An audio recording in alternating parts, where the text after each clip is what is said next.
La peur de l'eau, d'Isabelle d'Aragon, la reine qui fuyait l'eau.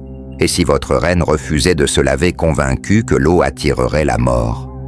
Cette histoire étrange explore l'obsession d'Isabelle d'Aragon, reine de France, pour éviter le bain, un acte qu'elle croyait maudit, aimait partager et commenter, pour plonger dans les abysses de l'histoire étrange. Au XIIIe siècle, Isabelle d'Aragon, épouse de Philippe III, était une figure énigmatique, admirée pour sa piété, mais redoutée pour ses bizarreries. Selon les chroniques de l'abbaye de Saint-Denis, elle ne se l'avait presque jamais convaincue que l'eau ouvrait les portes du corps aux maladies. Cette croyance, ancrée dans la théorie des 4 humeurs, était partagée par de nombreux nobles. Les médecins, comme Bernard de Gordon, enseignaient que l'eau perturbait l'équilibre des humeurs, provoquant fièvres ou pestes. Isabelle, influencée par ces idées, transformait la saleté en un symbole de sainteté. Imaginez une cour royale où la reine parée de soieries exhale une odeur âcre fière de son abstinence. Cette peur du bain n'était pas une simple excentricité. Les archives montrent qu'Isabelle ordonnait à ses dames d'honneur de limiter leurs ablutions, imposant des rituels secs comme frotter la peau avec des linges parfumés. Une chronique de 1270 rapporte qu'elle priait pendant des heures, croyant que la pureté spirituelle remplaçait l'hygiène corporelle.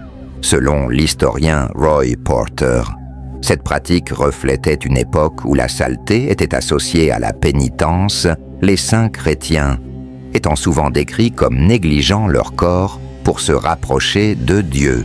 Pourtant, les conséquences étaient graves. Les analyses modernes, comme celle du docteur John Waller, montrent que l'absence d'hygiène favorisait les infections cutanées et les épidémies.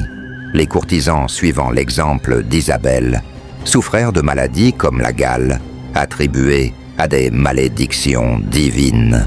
Une servante, selon les archives, mourut d'une infection après avoir imité les rituels secs de la reine. Isabelle, convaincue de sa droiture, ignorait ces tragédies, son entourage trop intimidé pour la défier. Les médecins renforçaient cette peur. Les manuels, comme le Regimen Sanitatis Salernitanum, mettaient en garde contre les bains chauds, accusés d'ouvrir les pores aux miasmes mortels. Les nobles, suivant ces conseils, utilisèrent des parfums coûteux pour masquer les odeurs. Isabelle, selon une chronique, dépensait des fortunes en huile de rose, croyant qu'elle purifiait son âme. Les analyses psychologiques modernes, comme celle de Philippe Zimbardo, suggèrent que l'autorité des médecins et la piété d'Isabelle créaient une soumission collective, empêchant tout questionnement. Cette aversion avait des racines culturelles. Les récits médiévaux, comme ceux de l'historienne Carol Rowcliffe, décrivent des saints vivant dans la crasse comme preuve de sainteté. Isabelle, influencée par ces idéaux, voyait le bain comme un péché. Pourtant, son influence propagea des maladies, transformant la cour en un foyer d'infection. Imaginez une reine admirée pour sa piété, ignorant que son refus de l'eau condamnait ses sujets. Si cette peur vous a choqué, attendez de découvrir comment elle façonna la cour. La prochaine étape de cette histoire, étrange, révèle une cour où la saleté était un prestige.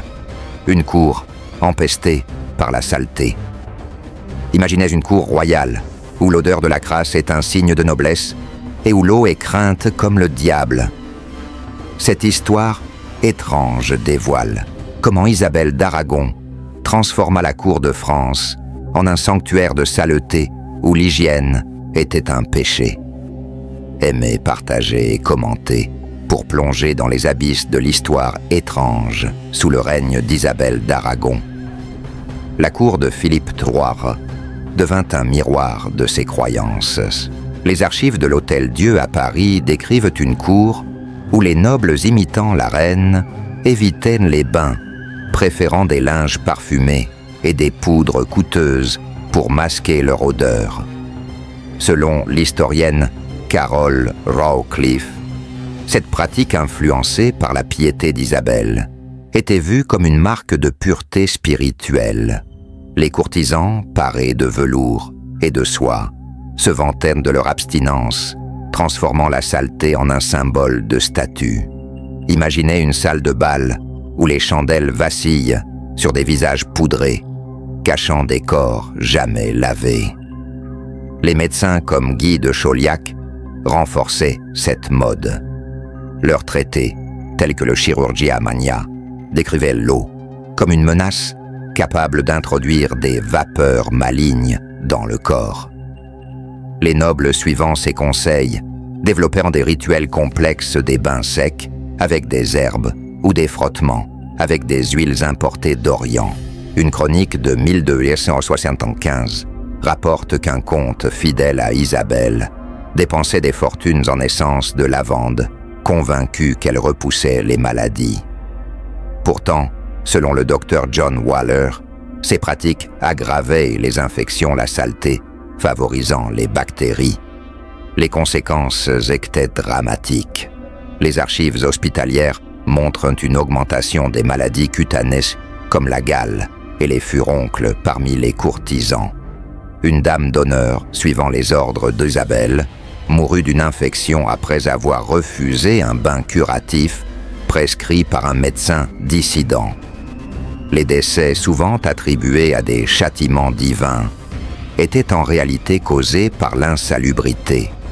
Isabelle, selon les récits, restait impassible, voyant ces tragédies comme des épreuves spirituelles. Cette obsession influençait même les enfants royaux. Les archives mentionnent que les fils d'Isabelle, élevés dans cette culture, étaient rarement lavés leurs nourrices utilisant des linges secs pour éviter l'eau. Selon Roy Porter, cette pratique affaiblissait leur santé, rendant les jeunes princes vulnérables aux infections. Une chronique de 1270 raconte la mort d'un enfant royal, attribuée à une fièvre, mais probablement liée à une septicémie, causée par l'absence d'hygiène. Les analyses psychologiques modernes, comme celle de Philippe Zimbardo, expliquent cette soumission par l'autorité d'Isabelle et des médecins. Les courtisans, craignant de dévier la reine, adoptaient ces pratiques sans question. Cette dynamique transformait la cour en un théâtre de superstition où la saleté était célébrée. Les récits populaires, comme ceux recueillis par Carol Rawcliffe, décrivent des nobles se vantant de ne pas s'être lavés depuis des années, leurs odeurs masquées par des parfums coûteux. Pourtant, des voix dissidentes existaient. Une chronique de 1272 mentionne un médecin italien exilé pour avoir prôné les bains, accusé d'hérésie. Ces résistances, bien que rares, montrent que certains voyaient la vérité. Isabelle, cependant, restait inflexible, sa piété renforçant son aversion pour l'eau. Imaginez un courtisan étouffant sous des couches de parfum, priant pour ne pas succomber à une infection. Si cette cour empestée vous a troublé, attendez de découvrir les médecins qui alimentaient cette peur. La prochaine étape de cette histoire étrange révèle une science tordue. Les médecins de la crasse. Et si les médecins gardiens de la santé vous interdisaient de vous laver pour sauver votre âme? Cette histoire étrange explore le rôle des médecins médiévaux complices de l'aversion d'Isabelle d'Aragon pour le bain et leurs théories absurdes qui coûtaient des vies. Aimez partager et commenter pour plonger dans les abysses de l'histoire étrange. Au XIIIe siècle, les médecins formés dans des écoles comme Salerne étaient les piliers de la science médiévale. Pourtant, leurs croyances ancrées dans la théorie des humeurs alimentaient la peur de l'eau. Selon Bernard de Gordon, l'eau chaude ouvrait les pores, laissant entrer des miasmes mortels, tandis que l'eau froide perturbait l'équilibre du corps. Ces idées consignées dans des textes comme le Regimen Sanitatis Salernitanum, étaient enseignés comme des vérités absolues. Isabelle d'Aragon, influencée par ses savants, adoptait leurs conseils avec ferveur. Imaginez un médecin brandissant un manuscrit ordonnant à la reine de fuir l'eau pour préserver sa santé. Ces médecins n'étaient pas des charlatans. Formés pendant des années, ils croyaient sincèrement en leur théorie. Une chronique de 1270 décrit un médecin de la cour prescrivant des linges secs parfumés à Isabelle pour purifier son corps sans eau. Ces rituels, selon Roy Porter, étaient considérés comme des avancées médicales mêlant science et superstition. Les nobles, suivant ces prescriptions, utilisaient des poudres d'herbes et des huiles coûteuses, dépensant des fortunes pour imiter la reine. Une archive rapporte qu'un baron français dépensa l'équivalent d'un domaine pour des essences orientales, convaincu qu'elles repoussaient les maladies. Les conséquences étaient tragiques. Les analyses modernes, comme celle du docteur John Waller, montrent que l'absence d'hygiène favorisait les infections bactériennes, comme la peste et la gale. Les hôpitaux, comme l'Hôtel-Dieu, regorgeaient de patients souffrant de maladies cutanées, souvent aggravées par ces pratiques.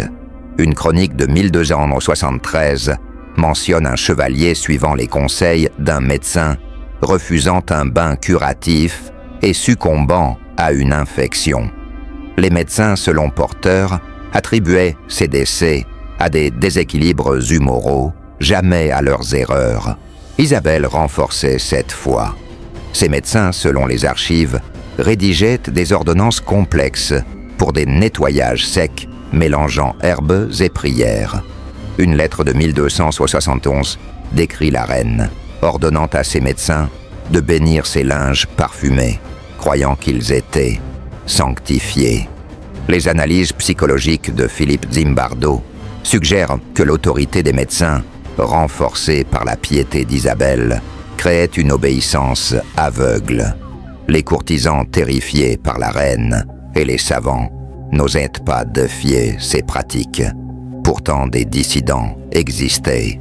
Une chronique de 1275 mentionne un médecin de Bologne, excommunié pour avoir vanté les bains, accusé de défier Dieu. Ces voix, bien que marginales, montrent une résistance précoce. Les médecins d'Isabelle, cependant, restaient inflexibles, leur manuel décrivant l'eau comme une menace mortelle. Selon Carol Rowcliffe, cette rigidité reflète une époque où la science était esclave de la foi. Les patients payaient le prix. Les archives décrivent des enfants royaux élevés sans bain, souffrant de maladies chroniques. Une nourrice suivant les ordres d'Isabelle refusa de laver un prince qui mourut d'une fièvre. Imaginez un médecin consultant un texte ancien, ignorant qu'il condamnait ses patients par superstition.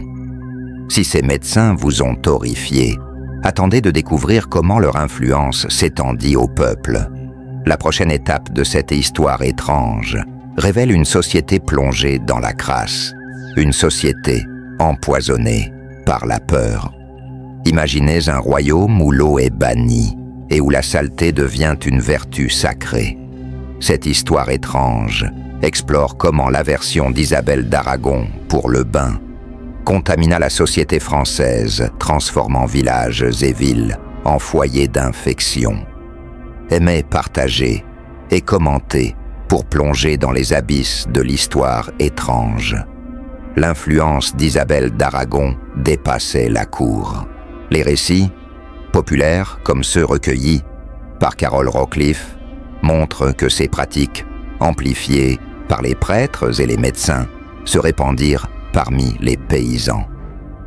Les sermons, inspirés par la piété de la reine, présentaient la saleté comme une offrande à Dieu. Les villageois, imitant les nobles, abandonnant les rivières et les puits, préférant des rituels secs enseignés par les clercs. Une chronique de 1274 décrit un village près de Paris. où les habitants, suivant l'exemple royal, cessaient de se laver, croyant que l'eau attirait les démons. Imaginez une place de marché où les odeurs fétides se mêlent aux parfums sous des prières murmurées. Les médecins locaux propageaient ces idées. Selon les archives de l'Hôtel Dieu, les apothicaires vendaient des poudres et des huiles pour remplacer les bains à des prix exorbitants.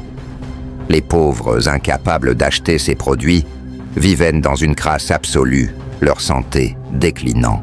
Les analyses modernes, comme celle du docteur John Waller, montrent que cette absence d'hygiène augmentait les épidémies, notamment la peste noire qui ravagea l'Europe. Une chronique de 1276 rapporte une flambée de fièvre dans un village, attribuée à des miasmes, mais en réalité causée par l'insalubrité. Les enfants étaient particulièrement vulnérables. Les archives décrivent des écoles religieuses influencées par les idées d'Isabelle, où les bains étaient interdits. Une lettre de 1273 mentionne un orphelinat où les enfants élevés sans eau souffraient de maladies cutanées chroniques. Les parents, terrifiés par les sermons, suivaient ces pratiques, croyant protéger leur famille. Selon Roy Porter, cette foi aveugle renforcée par l'autorité royale transformait des communautés entières en foyers de maladies. Les nobles, suivant l'exemple d'Isabelle, organisaient des rituels publics pour afficher leur piété. Une chronique de 1275 décrit un banquet où les invités évitant l'eau se frottaient avec des linges bénis sous les applaudissements. Ces spectacles, selon Carol Rawcliffe, renforcèrent l'idée que la saleté était une vertu. Pourtant, les hôpitaux débordaient de patients, leurs infections aggravées par ces pratiques. Une femme suivant les conseils royaux mourut d'une septicémie, son médecin impuissant, face à l'absence d'hygiène. Les analyses psychologiques modernes, comme celle de Philippe Zimbardo, expliquent cette obéissance par la peur de défier l'autorité. Les villageois intimidés par les prêtres et les médecins adoptaient ces croyances sans question. Quelques résistants, comme un moine italien, prônant les bains, furent excommuniés, leur voix étouffée. Selon Waller, ces dissidents montrent que la vérité était accessible, mais ignorée par une société superstitieuse. Les conséquences étaient visibles partout. Les marchés, les églises, les rues empestèrent les infections se propageant sans contrôle. Une chronique de 1277 décrit une épidémie dans une ville où les habitants fidèles à Isabelle refusaient les bains curatifs. Imaginez un paysan priant pour la santé, ignorant que sa crasse le condamnait. Si cette société vous a horrifié, attendez de découvrir les rituels royaux d'Isabelle. La prochaine étape de cette histoire étrange révèle des pratiques encore plus troublantes. Les rituels sacrés de la saleté. Et si la reine transformait la saleté en un rituel sacré mêlant piété et horreur, cette histoire étrange explore les pratiques personnelles d'Isabelle d'Aragon, où l'absence de bain devenait une offrande divine au prix de vies humaines, aimées, partagées et commentées.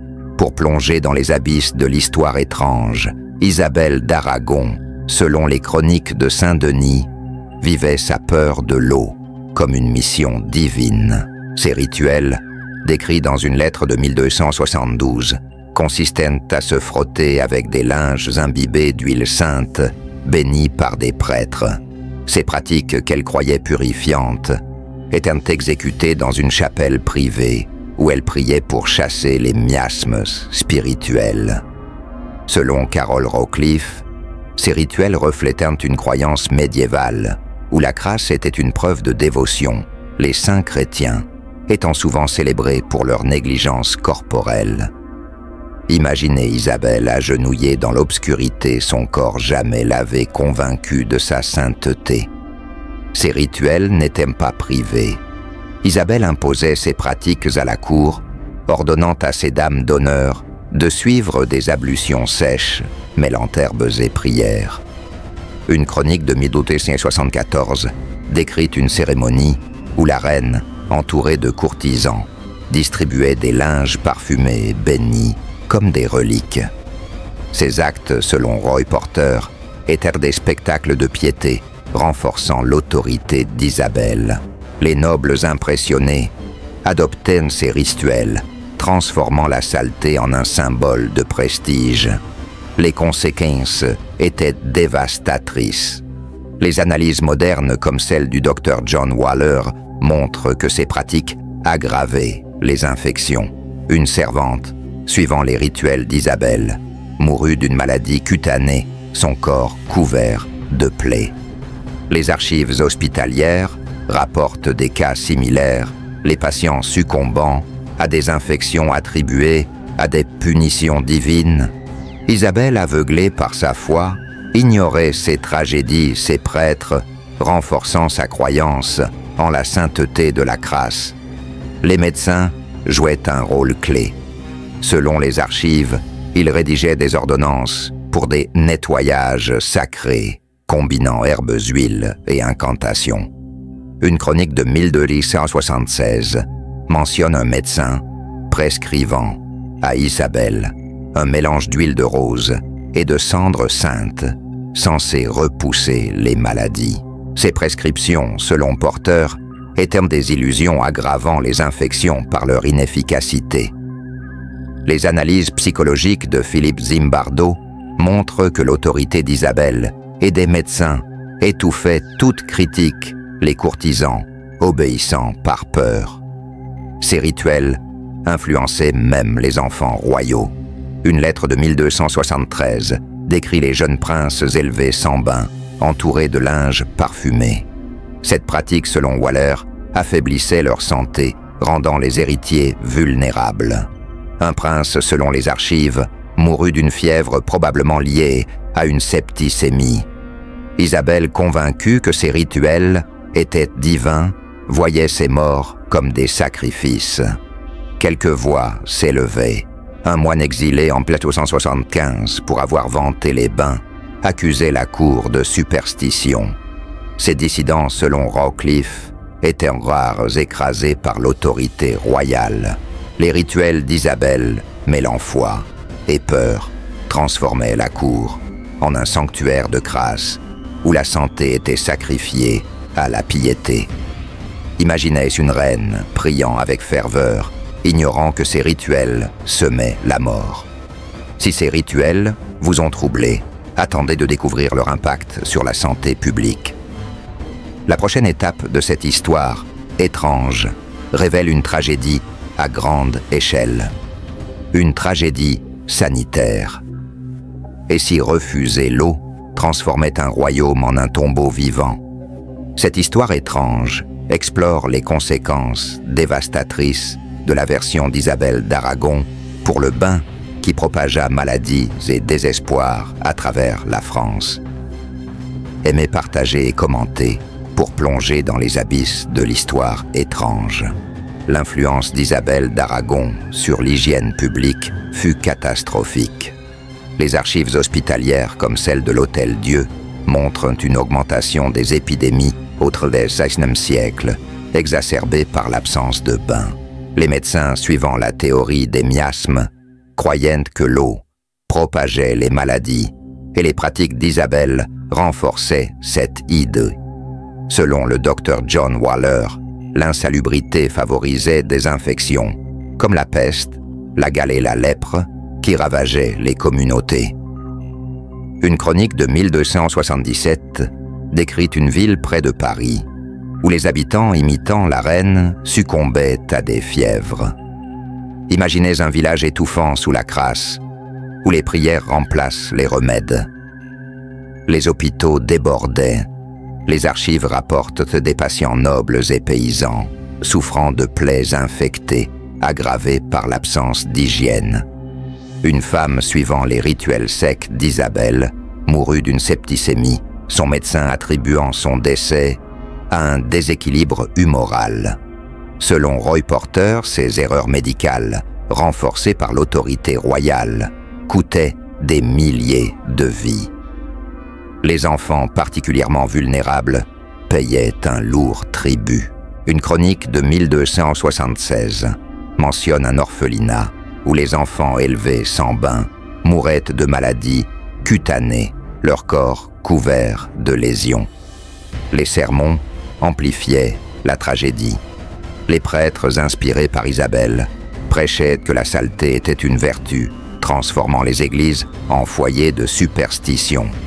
Une chronique de 1275 décrit un prêtre bénissant des linges secs distribués comme des reliques. Ces pratiques, selon Carol Rawcliffe, propagèrent une foi mortelle, les fidèles croyant que l'eau était un péché. Les analyses psychologiques de Philippe Zimbardo montrent que cette soumission collective, alimentée par la peur de défier la reine, empêchait toute réforme. Quelques médecins dissidents tentaient de résister. Une archive de 1274 mentionne un savant italien excommunié pour avoir prescrit des bains curatifs, accusé d'hérésie. Ces voix, selon Waller, étaient étouffées par l'autorité d'Isabelle et de ses médecins. Les nobles, suivant l'exemple royal, organisèrent des cérémonies publiques où la saleté était célébrée, renforçant l'idée que l'hygiène était diabolique. Une chronique de 1268 décrit un banquet où les invités parés de linge parfumé succombèrent à des infections peu après. Les conséquences s'étendaient aux campagnes. Les paysans influencés par les sermons abandonnaient les rivières leurs villages, devenant des foyers d'épidémie. Une lettre de 1277 raconte une communauté décimée par une fièvre, les survivants priant pour la guérison sans jamais se laver. Selon Porter, cette tragédie montre comment une croyance erronée, propagée par une reine, pouvait détruire des populations entières. Les analyses modernes révèlent l'ampleur du désastre. L'absence d'hygiène, selon Waller, accéléra la propagation de la peste noire, tuant des millions. Isabelle, aveuglée par sa piété, ignorait ses morts, voyant la souffrance comme une épreuve divine. Imaginez un paysan mourant dans la crasse, croyant que sa foi le sauverait. Si cette tragédie vous a horrifié, attendez de découvrir comment elle s'effondra. La prochaine étape de cette histoire étrange révèle une prise de conscience tardive. La chute d'une croyance. Comment? Une reine convaincue que l'eau était un poison finit-elle par perdre son emprise? Cette histoire étrange explore la fin de l'aversion d'Isabelle d'Aragon pour le bain marqué par une prise de conscience tardive et des réformes hésitantes. Aimez partager et commenter pour plonger dans les abysses de l'histoire étrange. Au XIVe siècle, les croyances d'Isabelle commencèrent à s'effriter, non par une illumination soudaine, mais par les ravages des épidémies. Selon Roy Porter, la peste noire qui tua des millions exposa les failles de la médecine médiévale. Les médecins comme ceux de l'Université de Paris commencèrent à questionner la théorie des humeurs. Une chronique de 1348 rapporte un savant prônant les bains pour nettoyer les plaies, défiant les idées d'Isabelle. Ces voix, bien que marginales, marquaient un tournant. Imaginez un médecin risquant l'excommunication, plaidant pour l'eau, dans une cour superstitieuse. Les archives montrent que la cour épuisée par les maladies commençait à douter. Une lettre de 1280 décrit un noble malade après des années sans bain, consultant un médecin italien qui prescrivait des ablutions. Ce noble guéri devint un symbole de résistance. Selon Carol Rawcliffe, ces cas isolés, amplifiés par les récits, ébranlaient l'autorité d'Isabelle. Les nobles, voyant leurs proches succomber, remettaient en question les rituels secs de la reine. Les progrès scientifiques jouèrent un rôle clé. Les travaux de savants comme Arnald de Villanova qui étudiait les infections, montraient que l'hygiène pouvait prévenir les maladies. Selon le docteur John Waller, ces découvertes, bien que lentes, influencèrent les médecins européens. Une chronique de 1350 mentionne un hôpital adoptant des bains curatifs, réduisant les infections. Ces réformes, bien que limitées, marquaient un changement. Pourtant, l'influence d'Isabelle persistait. Les archives rapportent que ces rituels secs étaient encore pratiqués dans les années 1280, soutenus par des prêtres et des médecins conservateurs. Une chronique de 1281 décrit une cérémonie où la reine affaiblie mais inflexible bénissait des linges parfumés. Les analyses psychologiques de Philippe Zimbardo montrent que l'autorité royale et religieuse retardait les réformes, les courtisans, craignant de défier une reine pieuse. Les conséquences de cette résistance étaient tragiques. Les hôpitaux, selon les archives, continuaient de déborder, les patients mourant de septicémies évitables. Une lettre de 1282 raconte la mort d'un prince élevé sans bain, succombant à une fièvre.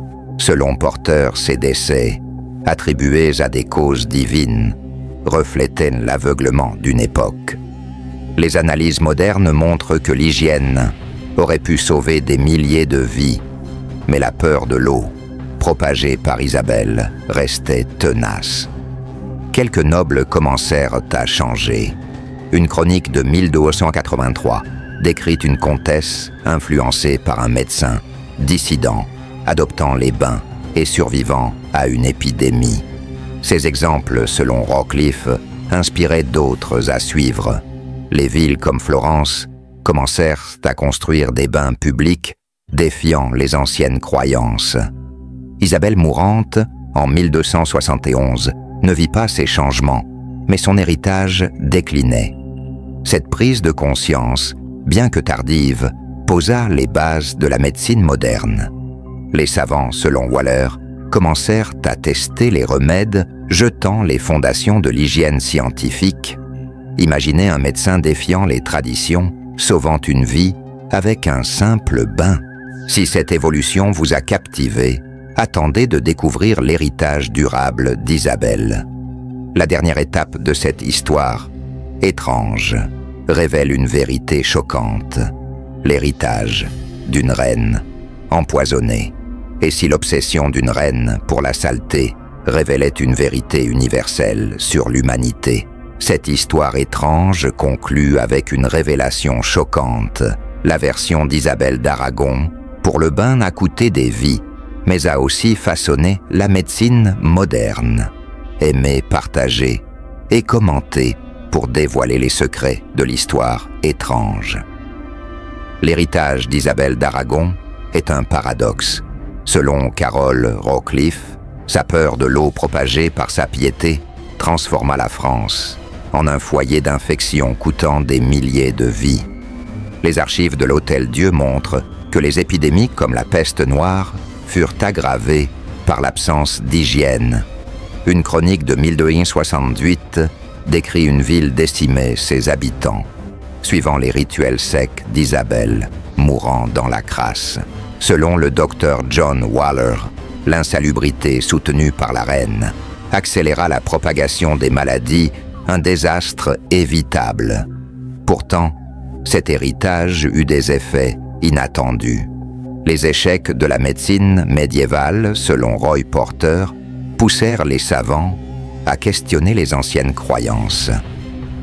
Les travaux d'Arnald de Villanova et d'autres prônant l'hygiène posèrent les bases de la révolution scientifique. Une chronique de 1350 mentionne des hôpitaux adoptant des bains réduisant les infections. Ces réformes, bien que lentes, marquaient un tournant. Les analyses modernes montrent que l'horreur des épidémies, exacerbée par Isabelle, força la médecine à évoluer. Les récits non populaires perpétuèrent la légende d'Isabelle. Selon Marina Warner, les contes médiévaux transformèrent la reine en une figure tragique, à la fois sainte et maudite. Une légende de 1300 raconte que son esprit hantait les châteaux, punissant ceux qui se lavaient. Ces histoires, selon Jonathan Clements, reflètent la culpabilité d'une société ayant suivi une reine superstitieuse. Les analyses psychologiques de Philippe Zimbardo montrent que l'autorité d'Isabelle, renforcée par la foi, empêcha les réformes. Les nobles, terrifiés par sa piété, obéissaient aveuglément, tandis que les pauvres, imitant ses rituels, mouraient en masse. Une lettre de 1280 décrit une paysanne refusant un bain curatif, succombant à une infection. Selon Rockcliffe, ces victimes oubliées par l'histoire payaient le prix de l'aveuglement royal. Cet héritage influença la culture. Les bains publics apparus au XIVe siècle marquaient un rejet des idées d'Isabelle. Selon Waller, ces changements, bien que tardifs, sauvèrent des millions de vies à long terme. Les musées modernes, exposant des artefacts médiévaux, rappellent cette époque où la saleté était une vertu. Une chronique de 1300 décrit un noble adoptant les bains défiant l'héritage d'Isabelle. Cette histoire étrange révèle l'arrogance humaine face à l'ignorance. Isabelle, croyant sauver des âmes, propagea la mort. Son histoire, selon Porter, nous enseigne l'humilité. Les vérités d'aujourd'hui peuvent être les erreurs de demain. Si ce récit vous a secoué, partagez-le pour révéler ces vérités oubliées. Aimez, commentez et dites-nous ce qui vous a choqué le plus. Suivez pour découvrir d'autres récits troublants.